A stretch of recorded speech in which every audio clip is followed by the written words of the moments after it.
446 میں آ کر شیعوں کی حکومت کو ختم کیا تغرل بیگ سلجوکی نے۔ سلجوک مسلمان ہوئے تھے محمود غزنوی کے دور میں، سلجوک ان کے بڑے کا نام تھا۔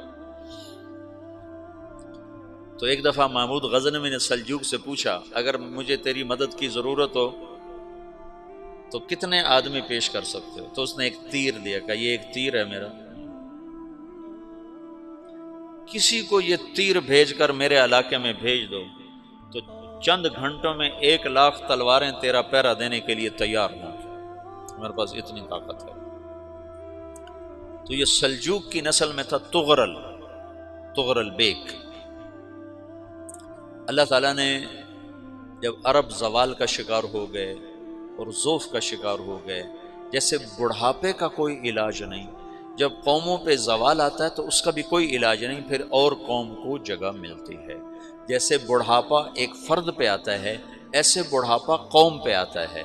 قوم کا بڑھاپا جوانی میں نہیں لوٹ سکتا، جیسے فرد کا بڑھاپا جوانی کی طرف نہیں لوٹ سکتا، قوم کا بڑھاپا جوانی کی طرف نہیں لوٹ سکتا، کوئی علاج نہیں، نئی نسل کا آنا ہی علاج ہے۔ تو عرب دھل چکے تھے، 600 سال بہت ہوتے ہیں حکومت کو، اپنی صفات گم کر چکے تھے، اب نئے خون کی ضرورت تھی۔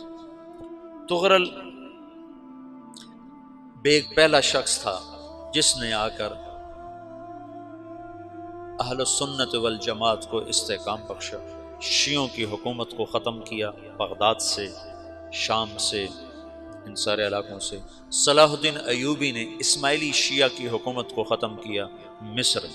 العاضد ان کا آخری خلیفہ تھا صلاح الدین ایوبی، نور الدین زنگی رحمۃ اللہ علیہ کا پروردہ تھا، اس کا دوست تھا، اس کے دوست بھی تھا، بچہ بھی تھا اس کے سامنے، زیادہ لکھنے پڑھنے کا شوق تھا۔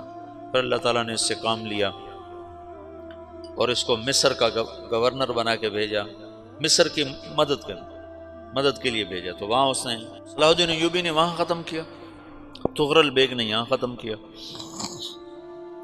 تو پھر سلجوق جو تھے نا یہ اقتدار میں آئے، ادھر ختم ہو گئی سلطنت بنو عباس کی، مصر ایک چھوٹی سی ترکوں کی سلطنت، تو اللہ تعالیٰ پھر مرکزیت کے لیے ایک نظام چلایا۔ 2 لشکر آپس میں لڑ رہے ہیں ایک میدان میں، ایک جنگلی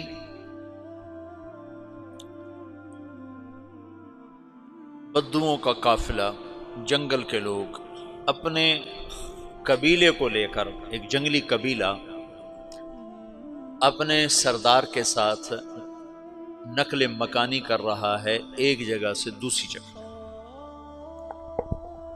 اللہ کا نظام کہ یہ لوگ چلتے چلتے چلتے اس وادی میں پہنچ گئے جہاں جنگ ہو رہی ہے، 2 لشکر آپس میں لڑ رہے ہیں۔ جب یہ وہاں پہنچتے ہیں تو ایک لشکر کے قدم اکھڑ رہے ہیں اور دوسرا غالب آ رہا ہے۔ ان کو نہیں پتا شکست کھانے والے کون ہیں اور فتح پانے والے کون ہیں، ان کو نہیں پتا۔ اس جنگلی قبیلے کے سردار کا نام بھی تغرل ہے، تغرل۔ تو یہ سردار کہتا ہے جو شکست کھا رہے ہیں ان کی مدد کرو، کچھ پتہ نہیں کون ہے، کہتا جو شکست کھا رہے ہیں ان کی مدد کرو۔ تو 400 وحشی جنگلیوں نے فاتح لشکر کے پیچھے حملہ کر دیا۔ وہ تو ایک کافی ہوتا تھا، 400 دوڑ جب تلواریں پڑیں تو چند لمحوں میں نقشہ بدل گیا، بھاگنے والے جم گئے اور جمنے والے بھاگ پڑے۔ جب جنگ ختم ہوئی تو شکست خوردہ لشکر کے بادشاہ نے ان کو بلایا، اسے پوچھتا ہے مجھے جانتے ہو میں کون ہوں؟ کہا نہیں۔ کہا تو تم نے میری مدد کیوں کی؟ کہا انسانی ہمدردی کی وجہ سے، تمہیں شکست ہو رہی تھی اس لیے تمہاری مدد کی۔ پھر اس نے اپنا تعارف کرایا، میں ہوں سلیمان سلجوقی، ترکی کا بادشاہ۔ مسلمانوں کا لشکر تھا اور تاتاریوں سے شکست کھا رہا تھا، تاتاری فتح پا رہے تھے، مسلمان شکست کھا رہے تھے۔ تو وہ اللہ کی غیبی مدد بن کر آئے، تو وہ اس سے کہتا ہے میرے ساتھ رہنا پسند کرو گے؟ تم نے میرے اوپر احسان کیا ہے، میں اس کا بدلہ دینا چاہتا ہوں، میرے ساتھ رہنا پسند کرو گے؟ کہنے کا کر لوں گا۔